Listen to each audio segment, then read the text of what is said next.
აფხაზეთის ავტონომიური რესპუბლიკის მთავრობის თავმჯდომარე ლევან მგალობლიშვილი განათლებისა და კულტურის მინისტრ დავით მორგოშიასთან ერთად ზუგდიდში აფხაზეთის საჯარო სკოლების დირექტორებსა და პედაგოგებს შეხვდა. შეხვედრის მონაწილეებმა განათლების სფეროში არსებულ გამოწვევებსა და აფხაზეთის საჯარო სკოლებში სამომავლოდ განსახორციელებელ პროექტებზე ისაუბრეს. ყურადღება გამახვილდა აფხაზეთის დროებით ოკუპირებულ ტერიტორიაზე არსებულ საგანმანათლებლო საკითხებზე. მიმდინარე წელს აფხაზეთის საჯარო სკოლებში დაგეგმილია ინფრასტრუქტურის მოწესრიგება და მოსწავლეებისთვის სრულფასოვანი განათლების მიღებისთვის აუცილებელი ყველა პირობის შექმნა.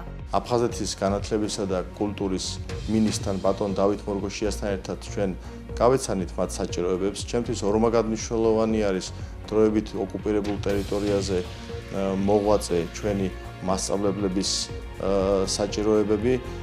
მე მინდა ვისარგებლო შემთხვევით და მადლობა მინდა თითოეულ მათგანს გადაუხადო იმ ყოველდღიური გვირობისთვის, რასაც ისინი ჩვენი მომავალი თაობისთვის ანხორციელებენ. ჩემთვის ასევე ძალიან მნიშვნელოვანია, რომ ჩვენს პედაგოგებს მიეცეთ საშუალება საგაკვეთილო პროცესის შესაბამის გარემოში ჩატარების, რათა ეს შესაბამისად აისახოს ჩვენი მომავალი თაობის განათლებას. Გამიხილეთ ყველა ის გამოწვევა, რომელიც არსებობს როგორც ჩვენ საჯარო სკოლებში, ასევე ოკუპირებულ ტერიტორიაზე, სადაც ვითარება კვლავ მძიმედ რჩება.